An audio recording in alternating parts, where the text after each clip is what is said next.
glad to see you under the platform this DSC Inspire program. So we will discuss, we will try to deliver our lecture in both languages, Hindi and English. Is it okay? क्योंकि आप +2 11th class high school क्या grade है आप 11th 12th high school 11th grade.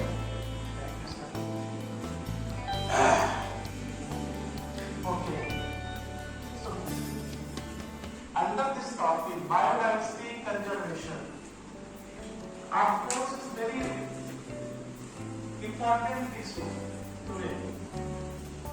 आज धरती पर जीवन है, धरती पर हम आप जिंदा है, तो वो किसी न किसी के वैल्यू से, किसी न किसी के सैक्रिफाइस से जीवन सशक्त प्रवाह में कंटिन्यूअस फ्लो में चलता है। परंतु आज इन जीवन के ऊपर तमाम तरह के संकट प्रॉब्लम्स आते हैं।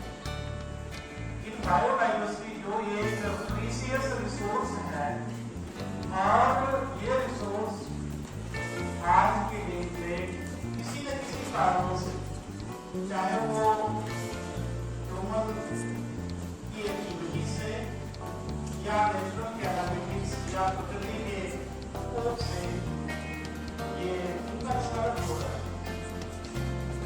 तो आप अपने क्लासेस में बायोडाइवर्सिटी के बारे में थोड़ा बहुत तो पता ही होगा कि क्या होता है बायोडाइवर्सिटी, क्या होता है प्लांट, एनिमल की डाइवर्सिटी क्या होती है, एनिमल्स कौन है, प्लांट्स कौन है, ये बेसिक चीजें आप जानते हैं। तो आज हम इसी पे डिस्कस करेंगे और इसी पे चर्चा करेंगे कि बायोडाइवर्सिटी वास्तव में ह्यूमन मैनकाइंड के लिए कितनी जरूरत है और इनका कंजर्वेशन, इनका प्रोटेक्शन, इनका बचाव कितना जरूरी है।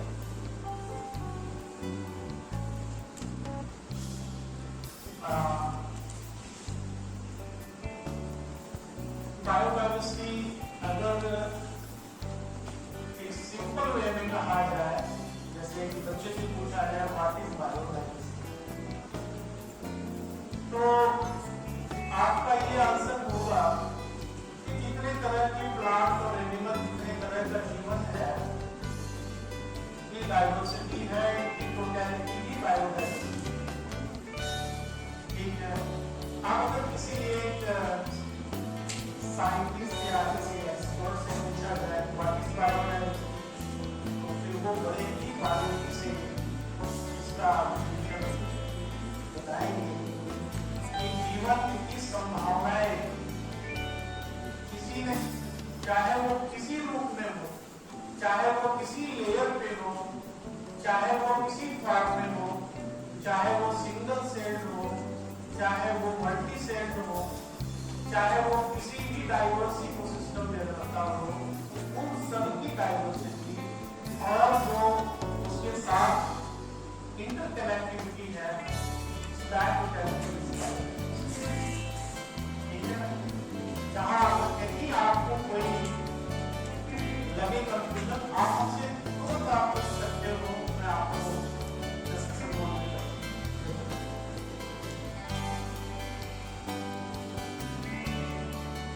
अब सवाल ये आता है कि ये बायोडाइवर्सिटी कहां से आया था? बायोडाइवर्सिटी टर्म किसने सबसे पहले इस्तेमाल किया? क्या ये बायोडाइवर्सिटी था या ये पहले इसको कोई और टर्म इस्तेमाल होता था? किसने किया? तो देखो बच्चों, साइंस में हर एक शब्द का science is well organised. If you can say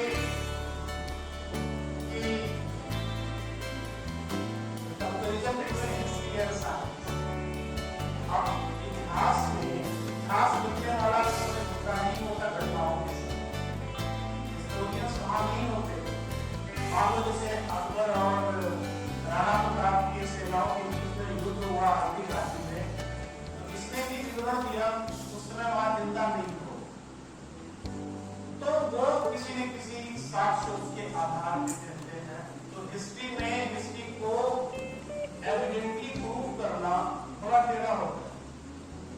तो इसलिए साइंस में क्या होता है, आप एक एक शब्द को प्रूव कर सकते हो, एक्सपेरिमेंटली प्रूव कर सकते हो। So that is why science is well organised knowledge, और स्टेप टू स्टेप हम सीखते। यही कारण है कि साइंटिफिक इन्वेंशन चाहे कुछ भी हो, आपने जैसे पढ़ा, कोई भी साइंस में नया टर्म पढ़ा, तो उसको उस टर्म को सबसे पहले किसने इस्तेमाल किया, उसका वेल डॉक्यूमेंटेशन। तो आई बात बायोलॉजिकल डाइवर्सिटी की, इसको एक साइंटिस्ट जिनको कहते हैं रेमंड नस्टन, इन्होंने सबसे पहले अपनी किताब में इस्तेमाल की।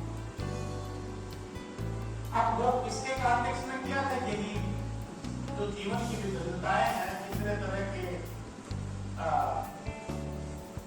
बायोटिक वर्ल्ड है, उसके बारे में उन्होंने किया।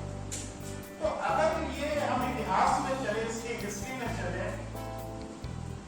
तो 1990 के बाद में, के पहले 1990 के बिफोर में बहुत ज्यादा इस पे चर्चा नहीं है, बहुत ज्यादा इस पे बातें।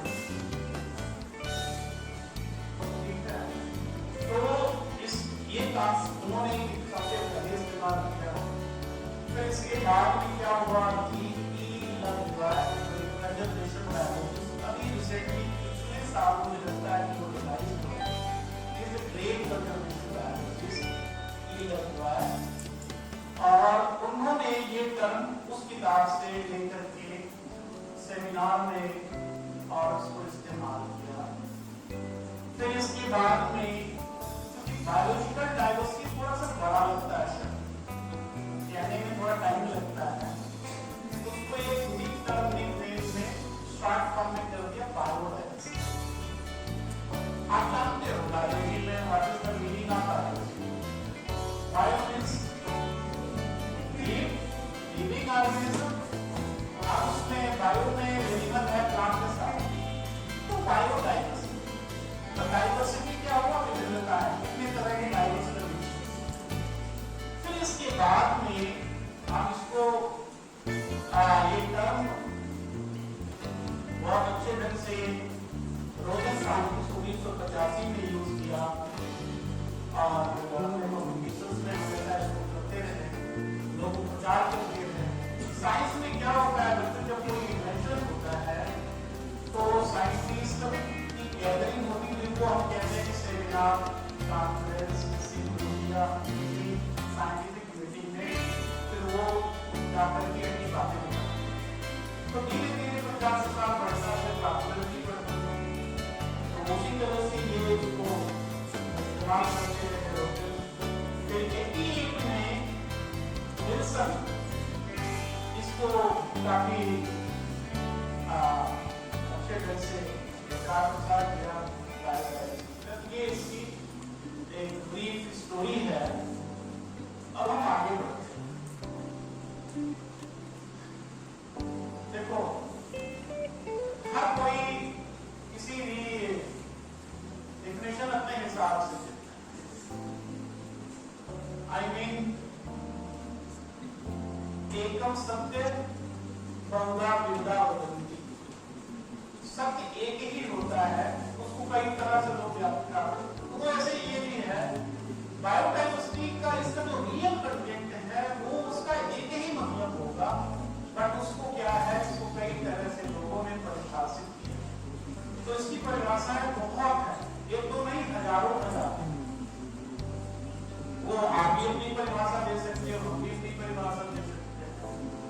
तो आपने पढ़ा होगा CBD के बारे में, कन्वेंशन ऑन बायोलॉजिकल डाइवर्सिटी, ये यूनाइटेड नेशन का एक एजेंडा प्रोग्राम है, इंटरनेशनल बायोडाइवर्सिटी के तो उन्होंने आर्टिकल 2 में बायोडाइवर्सिटी को डिफाइन किया। उसका डिफिनेशन देखो, ये बात भी लिखा हुआ है, लेकिन इसमें क्या है कि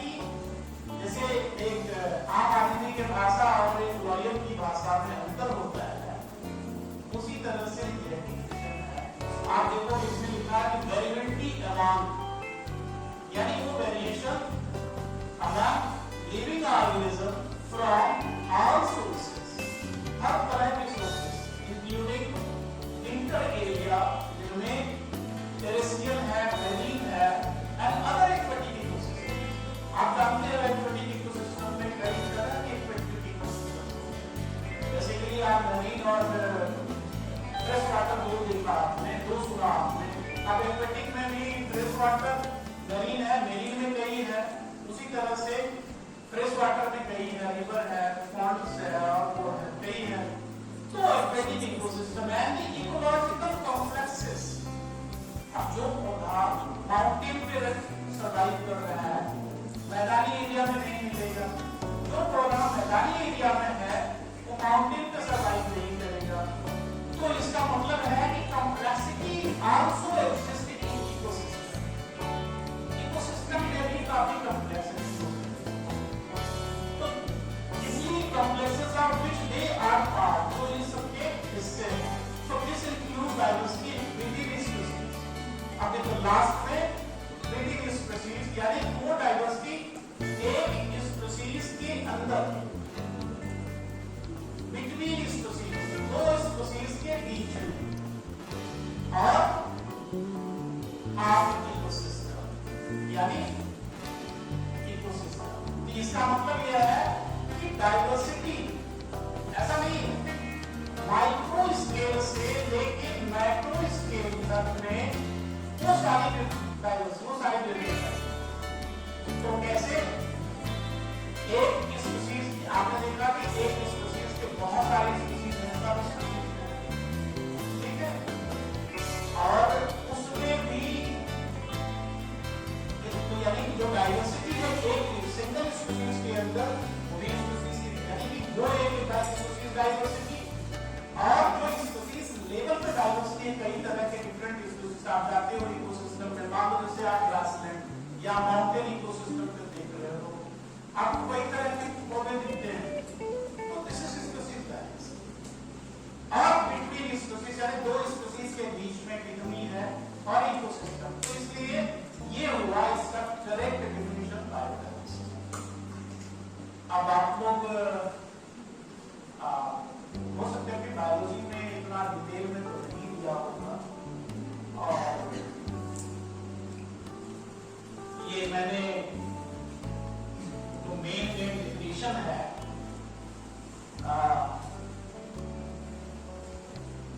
कई लोगों के इसमें डेफिनेशन है, ये आपके लिए मैं सिर्फ इतना होता हूँ, बहुत लोगों हजारों लोगों, तो उसमें जिसका कहीं न कहीं होता क्या है बच्चों, कि डेफिनेशन कभी भी कंप्लीट नहीं होता, जिसका सबसे एप्रोप्रिएट होता है उसको अडॉप्ट, ठीक है। तो आगे बढ़ते हैं। What is biodiversity? आपने sum of the total of life forms, बड़ा सिंपल है, sum of the total of life form जितने तरह के चीज। अब economy according to united nation environmental programme, वो डाइवर्सिटी क्या है? That variation at genetic level. आपने देखा कि जीन्स में डाइवर्सिटी है, हर का क्रोमोसोम्स अलग अलग होता है। इवन जो क्रोमोसोम्स है एक ही स्पीशीज के अंदर अलग अलग साइज में होते हैं, ठीक है, उसकी भी डाइवर्सिटी। अब जैसे राणा टिग्रीना, क्या बोला मैंने? What is name of Rana tigrina? Frog. अब मान लो इंडिया का फ्रॉग, ब्राजील का फ्रॉग, जर्मनी का फ्रॉग, तो क्या कुछ तो अंदर होगा उसमें, उनकी स्ट्रक्चर में? तो अब उसको क्या है कि ये देखा जाता है, और ये स्ट्रक्चर जो है, वेरिएशन जो एक्सप्रेशन आता है बच्चों, उसका कौन रिस्पांसिबल होता है? इसीलिए हम क्या कहते हैं, दो टर्म इस्तेमाल करते हैं साइंस में, जीनोटाइप एंड फिनोटाइप। फिनोटाइप भी सुनना काफी आजकल है, जीनोटाइप का ठीक है। तो जेनेटिक लेवल की डाइवर्सिटी, तो जेनेटिक लेवल की डाइवर्सिटी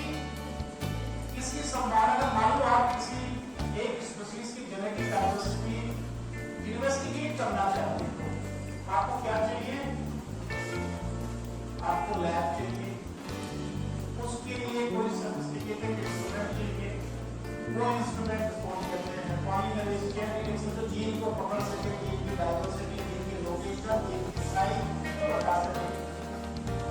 तो आज के डेट में कौन सा सोफिस्टिकेटेड इंस्ट्रूमेंट है? पीसीआर। आप जानते हो पीसीआर के बारे में? Polymerase chain reaction. तो पीसीआर के माध्यम से हम जेनेटिक डाइवर्सिटी को इंडिकेट कर सकते हैं। और एक जेनेटिक डाइवर्सिटी इसमें एक स्पीशीज के अंदर काना डिग्री में या मान लो हमें कनक के ऊपर करना, राइस के ऊपर करना। आपने एक और नया जो सुना होगा, जीन सीक्वेंसिंग, सुना है? अब आपने ये भी सुना होगा कि आज के डेट में बायोटेक्नोलॉजिस्ट, साइंटिस्ट इस लेवल पे जा रहे हैं कि हर स्पीशीज की जीन की सीक्वेंसिंग हो। जैसे कि राइस जीनोम, ह्यूमन जीनोम, तो राइस के जीन की सीक्वेंसिंग हो चुकी है, ठीक है। इतना आपने जाना होगा अपने उसमें कि राइस में बहुत तरह के, उसमें कितने जीन्स की संख्या है? एनीवन? अगर मान लो किसी स्पीशीज में जीन की संख्या 2 हो, केवल एक में 10,000 हो, तो जिसमें 10,000 है उसका फिनोटाइपिक एक्सप्रेशन ज्यादा होगा या 2 वाले का होगा? बताओ। जिसमें जितने ज्यादा जीन की संख्या होगी वो स्पीशीज उतना ही जवान होगा, उतना ही उसके अंदर सर्वाइवल के, उसके अंदर पॉलीमॉर्फिज्म के चांसेस ज्यादा हैं। तो करीब 40,000 से लेकर 45,000 के आसपास राइस में जीन्स की संख्या डिटेक्ट की गई। यही कारण है कि राइस में बहुत तरह की वैरायटीज, एक दो नहीं, कम से कम कई 100 वैरायटीज आज के डेट में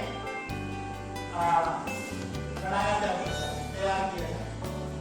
और इसका जो सबसे टॉप इंस्टीट्यूट है rice research institute, international rice research IRI नीला, और हमारे यहाँ भी हम लोग के भी बहुत अच्छे senior scientist Punjab agriculture Ludhiana, वहाँ के लोगों ने काम किया, उन्होंने इसको। तो ये जेनेटिक लेवल। अब आई बात में स्पीशीज लेवल। अब मान लो अगर आपके मन में आया कि हमें बायोडाइवर्सिटी देखना है स्पीशीज लेवल पे, तो क्या जरूरत पड़ेगी, कहाँ जाना पड़ेगा? तो ये एक हाइपोथेसिस में आया कि स्पीशीज तो घर में भी है, लेकिन हमें स्पीशीज का तो जंगल का देखना, हमें ग्रासलैंड में देखना है, हमें फॉरेस्ट एरिया है उसको देखना है, या एग्रीकल्चर के एरिया में देखना है, या मिट्टी के अंदर रहने वाले माइक्रो ऑर्गेनिजम्स उनको देखना है कि कितने तरह के माइक्रो ऑर्गेनिजम्स रहते हैं जो सर्वाइव करते हैं मिट्टी के नीचे। तो इसका मतलब ये हुआ कि स्पीशीज लेवल की डाइवर्सिटी हमें फील्ड में जाना पड़ेगा। ओके, तो स्पीशीज लेवल की डाइवर्सिटी कैसे करेंगे? सीधी सी बात है, आपको स्पीशीज को काउंट करना पड़ेगा, आपको स्पीशीज को identify means you have ability to identify which is the correct name of that species, otherwise you can not. तो इसका मतलब है कि स्पीशीज की आइडेंटिफिकेशन साइंस की शुरुआत में है। अगर प्लांट की बात है तो प्लांट टैक्सोनॉमी, और अगर एनिमल की बात है तो एनिमल टैक्सोनॉमी यानी कि जुलॉजी में, तो वहां आपको आइडेंटिफिकेशन। अदरवाइज आप कैसे करोगे? अगर मान लो कि आप फॉरेस्ट इकोसिस्टम में गए, आपको पौधों का नाम नहीं पता है और आप स्पीशीज लेवल पे डाइवर्सिटी देखना चाहते हो, तो यानी कि आपको स्पीशीज की जानकारी होनी चाहिए। दूसरा कि कैसे करेंगे? मान लो 2 किलोमीटर का एरिया जंगल है, उस जंगल को हम पूरा एक दिन में अकेला आदमी तो संभव नहीं कर सकता, तो इसका मतलब हमें कोई साइंटिफिक तरीका अपनाना पड़ेगा। क्या तरीका होगा? अब आप सोचो जरा सा, दिमाग लगाओ कि कैसे करेंगे। हम लोग ऐसे करेंगे कि एक छोटा सा, यानी होता क्या है कि इकोसिस्टम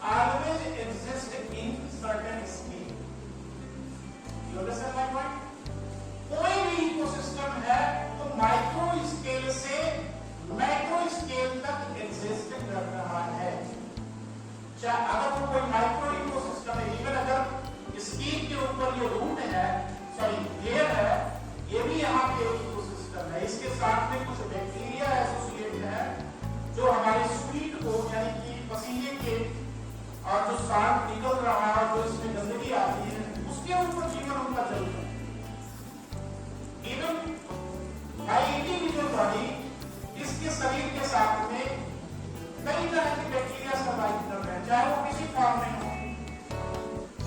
ओके, तो इसका मतलब यह है कि हमें स्पेसीज ऑफ डाइवर्सिटी जानना होगा। तो एक स्केल लेवल का कोई हमें पॉइंट कोई प्रोसीजर तैयार करना होगा।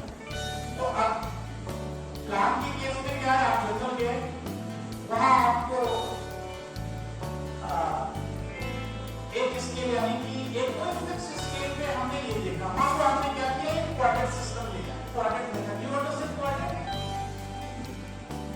क्वाड्रेंट यानी कि एक कोई फिक्स साइज का, उसको पहले से हम मेजर कर लेते हैं, जैसे 50 बाई 50 सेंटीमीटर का।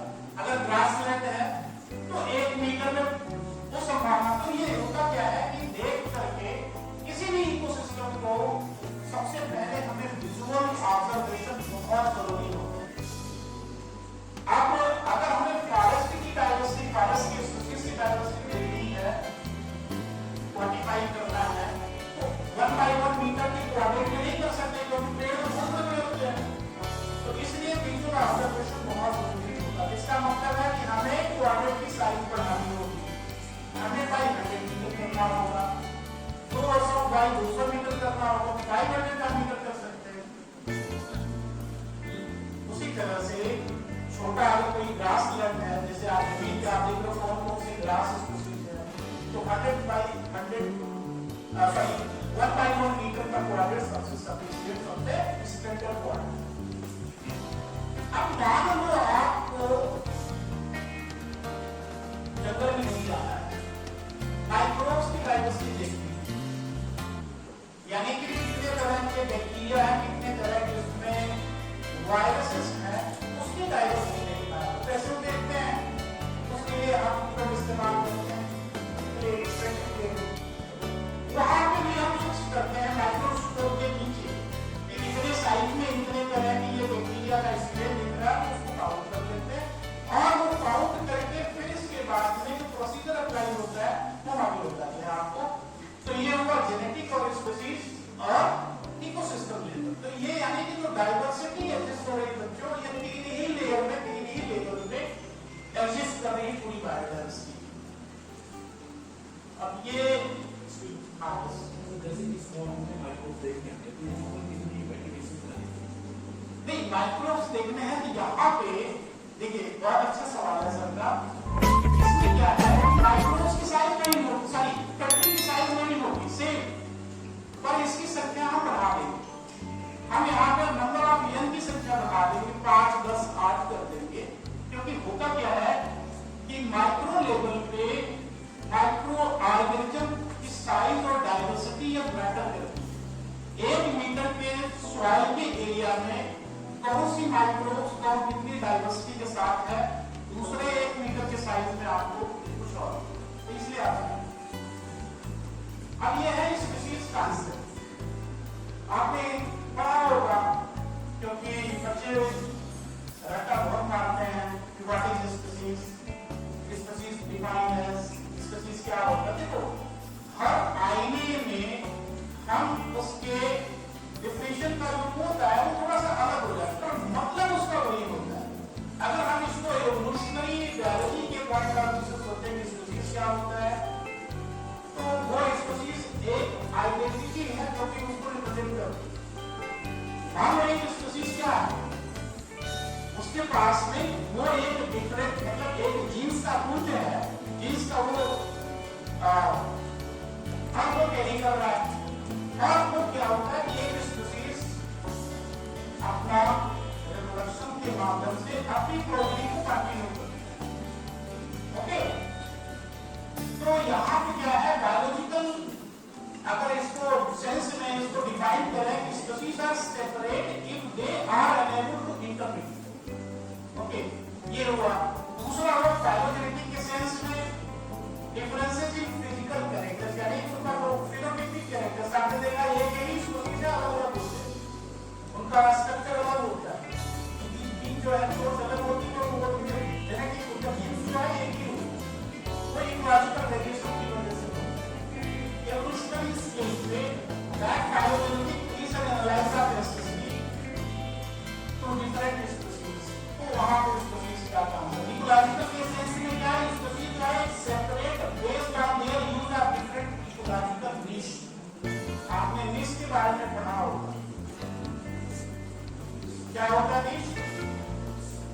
What is niche?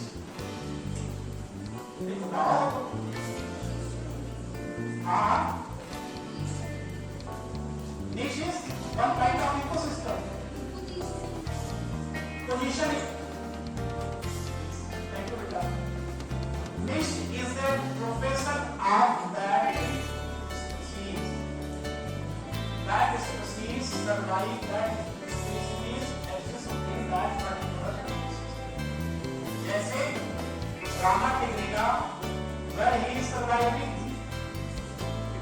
in aquatic ecosystem, but have different type of characters, can survive even on terrestrial form, also in aquatic form. इसका मतलब उसके पास में दोनों तरह के ऑर्गन्स, ठीक है, और वो खाना पीना कहाँ से खा रहा है इसके ऊपर है।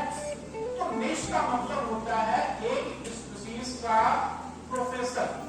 जैसे एक टीचर का निश क्या है? पढ़ाना, शिक्षा देना, दैट इज निश। तो niche is a professor of the species where he survive, where he are see, यानी उसी इकोसिस्टम में जो रह रहा है वो जहां से उसको ऊर्जा मिल रही, जहां से वो सर्वाइव कर रहा है। अब मान लो कि किसी बर्ड इकोसिस्टम में बहुत ज्यादा स्नेक्स की संख्या हो जाए तो राना टिग्रिना के लिए मुसीबत हो जाएगी। इट मींस वहां उसका फूड चेन जो है वो अफेक्ट हुआ, मतलब फूड चेन जो है वो प्रॉपर्ली बैलेंस नहीं, बहुत ज्यादा स्नेक्स है, तो क्या करेंगे, उनको खा जाएंगे राना टिग्रिना को। तो फिर क्या होगा, वहां पे इकोलॉजिकल कंडीशन में राना टिग्रिना या तो वो वहां से डिस्प्लेस होगा या तो उसका भोजन बनेगा स्नेक्स के, पर वो कैसे जिंदा रहेगा? और आपने देखा होगा मेंढक हमेशा छोटे छोटे जो क्रिएचर्स हैं उसके ऊपर सड़ता है। यही कारण है कि आपने देखा होगा, पढ़ा होगा कि एक इकोसिस्टम में ट्रॉफिक लेवल ऑफ एनर्जी होती है, ऊर्जा का ट्रांसफर हमेशा आपने देखा एक से फिर दूसरे, दूसरे से तीसरे, तीसरे ऐसे होता है, इसीलिए ट्रॉफिक लेवल। तो यानी कि एनर्जी जो जमी होती है एनर्जी की, वो एक जगह पे नहीं रहती। और ये भी आपने पढ़ा होगा कि ऊर्जा कहां से आ रहा है, वो is responsible to provide energy to all of us. भगवान सूर्य से ये ऊर्जा इस ब्रह्मांड सब खास करके धरती पे हम सभी को, और उसमें ये ऊर्जा एकमात्र, ये भी बड़े आश्चर्य की बात है कि 99% ऊर्जा प्लांट्स केवल 1% उसे यूटिलाइज कर पाते हैं। 99% ऊर्जा वेस्ट फॉर्म में रेडिएशन वेव वैसे बीच में वापस, यानी कि जो फोटोसिंथेटिक एनर्जी है वो मात्र 1% के ऊर्जा पे ये पूरी बायोडाइवर्सिटी, पूरा जो जीव लिविंग सिस्टम है वो सर्वाइव है ना। आश्चर्य की बात, अगर नेचर में किस तरह की व्यवस्था हो जाए कि 5% ऊर्जा हम लोग उसे अब्सॉर्ब कर सके, उसको यूटिलाइज कर सके, तो इस धरती पे कोई भी जीव भूखा नहीं रह सकता, किसी को कहीं को। एनीवे, तो समय हमारे पास एक ही मिनट है सर, 10 मिनट और। फिर तो मैं आगे बढ़ाऊंगा।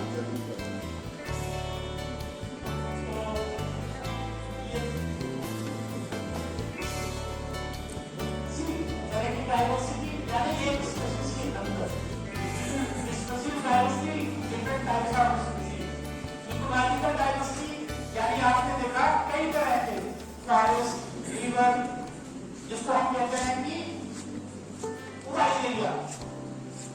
फॉर एग्जाम्पल जैसे अगर हम ये कहें कि चंडीगढ़ में अभी कितने तरह के प्लांट स्पीशीज और एनिमल्स हैं, और अगर उसको हम लोग कहें कि चंडीगढ़, मोहाली और वो पंचकुला, यानी कि जैसे जैसे हम इकोसिस्टम बढ़ाते जाते हैं, यानी इकोसिस्टम लेवल पे आते हैं, लैंडस्केप लेवल पे आते हैं, तो डाइवर्सिटी बढ़ता है। तो ये हुआ ecological diversity, genetic diversity, social diversity और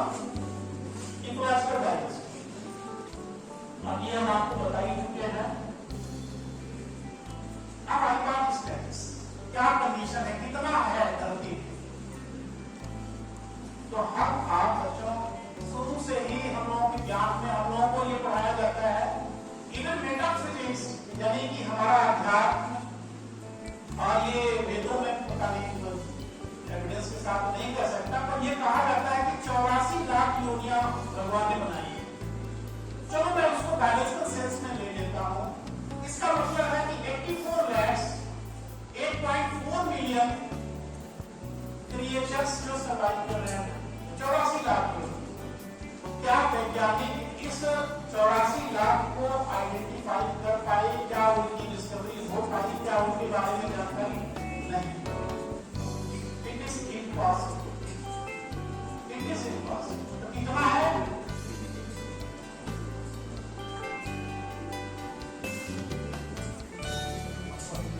देखो 2.1 million species have been identified today, यानी कि 2.1 यही आइडेंटिफाई। लेकिन आइडेंटिफिकेशन में बड़ी प्रॉब्लम आती है। पता चला जिसकी आइडेंटिफिकेशन हुई लैब में, पता चला वो पहले से ऑलरेडी था, फिर उसको निकाला जाता है। तो ये प्रॉपर साइंटिफिक ढंग से उसको रिकॉर्ड करना बड़ा बहुत ही ये हरकुलियस टास्क होता है, बड़ी मुसीबत आती है साइंस में। अब आई बात उसने लिखना कि यूनाइटेड नेशन इन्वायरमेंटल प्रोग्राम कितना बता रहा है? 8.7 मिलियन, और हमारा जो धर्म क्या कह रहा है? 84 लाख। चलो मैं मान लेते हैं करीब इनसिग्निफिकेंट है दोनों। और सबसे बड़े दादू की बात है, समय बहुत कम है, हम पता नहीं चला एक डेटा कैसे निकल गया। Sorry sir. तो ये आप मान के चलो कि Almighty has given all of us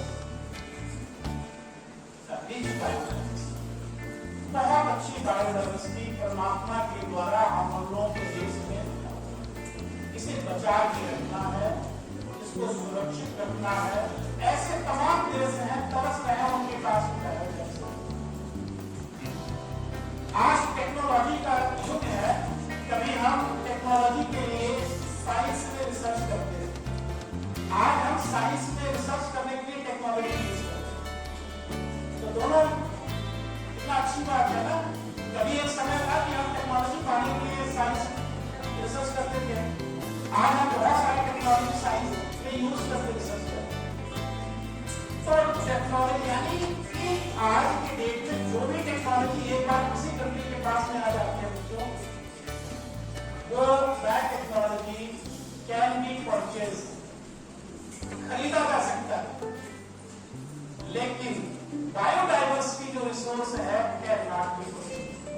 जिस देश के पास में भगवान ने, परमात्मा ने, ईश्वर ने, अलमाइटी ने दिया है, वो उसी का। इसीलिए इनका कंजर्वेशन, इनका प्रोटेक्शन बहुत जरूरी है। आपको सुन के हैरानी होगी कि ये हम लोगों का इतना अच्छा देश, इतना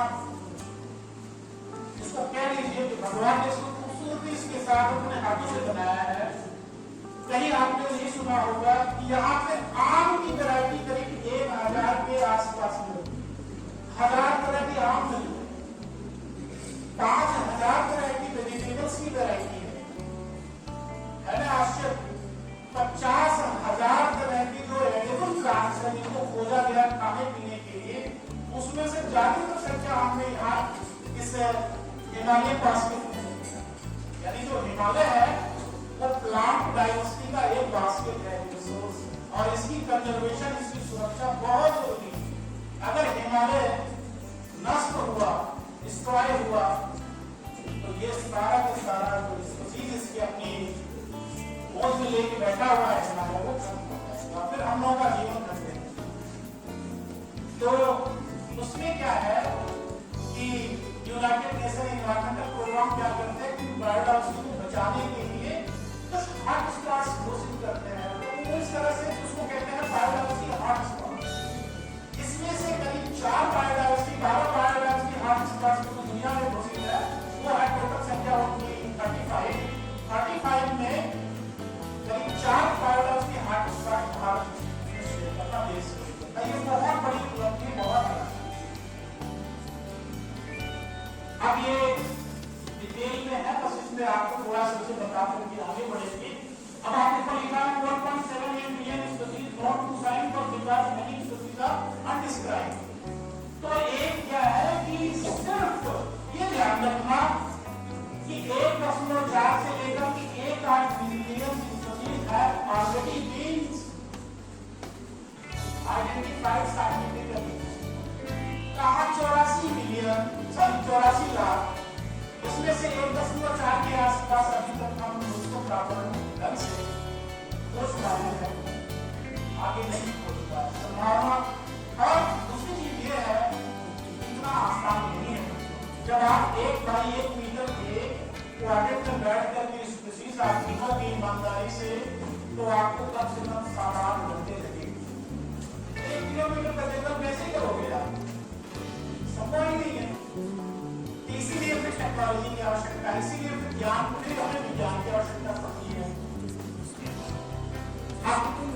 आगे how many species वेस्टो किसको कहते हैं? What is वेस्टो? जिनमें फूल होते हैं, फ्लावरिंग प्लांट को वेस्टो। ठीक है, अब आप देखो इसमें कलर के माध्यम से है, जो डिफरेंट कलर है उसी कलर के रिचनेस और उसकी इंटेंसिटी पे है। आप हम लोगों के देश में करीब 45,000 प्लांट स्पीशीज पाए जाते हैं। ठीक है, वैसे वेस्टर्न प्लांट्स कितने हैं? करीब 3 लाख के ऊपर है। अब पुरानी किताबों में 3,52,000 लिखा होगा, किसी में 3,50,000 लिखा होगा, किसी में 2,70,000 लिखा होगा। तो इसके लिए आप घबराने की जरूरत नहीं है। आपके पास में आपकी कंट्री ने, भारत सरकार ने एक डेटाबेस जो मिनिस्ट्री ऑफ एनवायरनमेंट ने तैयार किया है, आप वहां से करें तो डेटा करेंगे, अप टू डेट इंफॉर्मेशन आती है। ये यहाँ पे दिया हुआ है कितनी एनिमल्स की कितनी संख्या, प्लांट की कितनी है, बैक्टीरिया है, प्रोटिस्टा है, फंजाई। आप देखोगे सबसे ज्यादा इसमें बच्चों आर्थ्रोपॉड्स की संख्या है। इसको कहते हैं आर्थ्रोपॉड इंसेक्ट्स। इंसेक्ट्स को आइडेंटिफाई करना मेरा काम है। ये कहाँ रहते हैं, किस गुफा में रहते हैं, ये बड़ा मुश्किल है उनको आइडेंटिफाई करना। अब सवाल जो अभी पहले हमने आपसे डिस्कस कर लिया, कैसे इसको मेजर करेंगे, कैसे आइडेंटिफाई करेंगे। तो सबसे पहले बच्चों इसको हम क्या करते हैं, अपने सहूलियत से इनकी मेजरमेंट के लिए, इनकी क्वांटिफिकेशन के लिए 3 लेयर में करते हैं। अल्फा डायवर्सिटी, बीटा डायवर्सिटी और गामा डायवर्सिटी। ओके, तो आप ये कहोगे व्हाट इज अल्फा? अल्फा होगा कि जिसमें हम स्पीशीज और स्पीशीज के इंडिविजुअल्स को काउंट करते हैं, this is alpha diversity. So number of species in that particular scale, particular ecosystem is alpha diversity. Beta diversity क्या होगा? यानी कि दो इकोसिस्टम के बीच में जो नए स्पीशीज है, मान लो कि एक स्पीशीज ए, बी स्पीशीज, सॉरी एक इकोसिस्टम ए और इकोसिस्टम बी, अगर मान लो 10 स्पीशीज उसमें मिले, ओके, तो अल्फा ये हो गया total number of species, beta हुआ कंपैरिजन। आप ऐसे जान लो, this is alpha, this is beta, beta means comparison और this is gamma diversity. within ecosystem, between ecosystem, across ecosystem, alpha beta gamma. अब आप ही कहोगे कि और भी है, एप्सिलॉन डायवर्सिटी है, तो आपके लेवल से नहीं होगा, क्योंकि मेरे पास समय कम है बच्चों। अब इसको हम पढ़ेंगे नहीं, और इसमें क्वांटिफिकेशन बहुत तरह के इसमें कैलकुलेशंस वगैरह होते हैं, पर सिंपल सा आप जान लो कि इसमें 2 पैरामीटर्स प्रोमिनेंट होते हैं।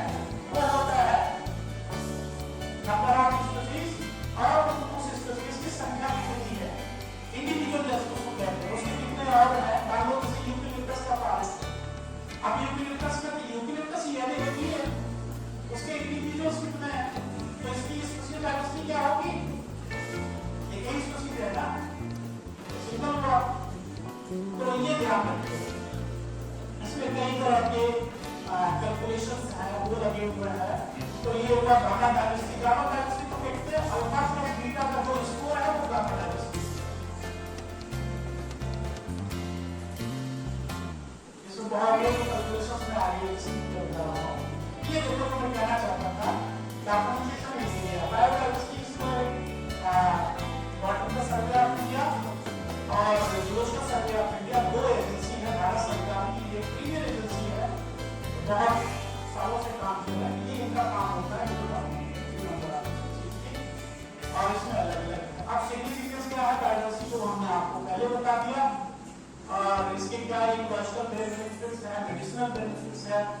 आप ये मान के चलो कि 90% जो एलोपैथिक मेडिसिन है वो इसी बायोडायवर्सिटी से, प्लांट के रिसोर्स से और एनिमल रिसोर्स से भी तैयार होता है।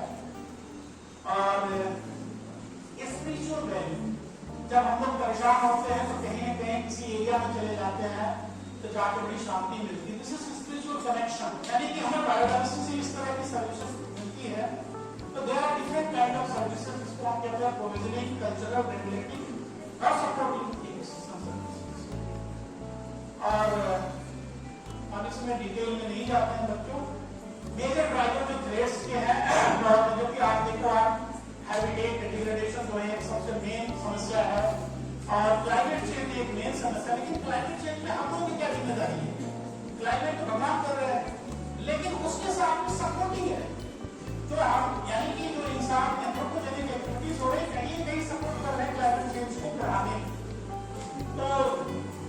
बहुत सारी चीजें डिफॉरेस्टेशन, ओके, और कई आपने देखा कंजर्वेशन में आपने पढ़ा होगा कई कैटेगरीज है, कंजर्वेशन कैटेगरीज, इंडेंजर्ड, थ्रेटेंड, ये वो दिस दैट क्राइटेरिया है, इसके आधार पे है। रेड लिस्ट आपने पढ़ा होगा, रेड लिस्ट में कितने स्पीशीज जो रिपोर्टेड है, कौन सी स्पीशीज, इसके ऊपर जितना खतरा होता है, लास्ट में क्या पता चला वो थ्रेटेंड होने जा रहा है। तो आज की डेट में उसको बचाने के लिए कंजर्वेशन के बहुत तरह के पैरामीटर, बहुत तरह की स्कीम्स रन कर रही है उनको बचाने के लिए। जैसे हिमाचल में एक सर्पगंधा, आपने नाम सुना हो, भारतीय सर्पेंटिना, भारतीय सर्पेंटिना, यहाँ पे क्या हुआ, इसको दवाओं में इस्तेमाल होता था, तो उसका कोई गायब ही होने लगा। लास्ट में फिर उसको कल्चर से plant technologist, thanks to plant biotechnologist, जिन्होंने इनको बचाया, आज की डेट में भारतीय सर्पेंटिना। तो इसी तरह से बच्चों हर एक स्पीशीज के ऊपर जो खतरा है, गवर्नमेंट ऑफ इंडिया आप उसके ऊपर एक्चुअली उस पर फोकस कर रही है। जैसे टाइगर प्रोजेक्ट है, एलिफेंट प्रोजेक्ट है, राइनोसेरस को कंजर्वेशन के लिए है।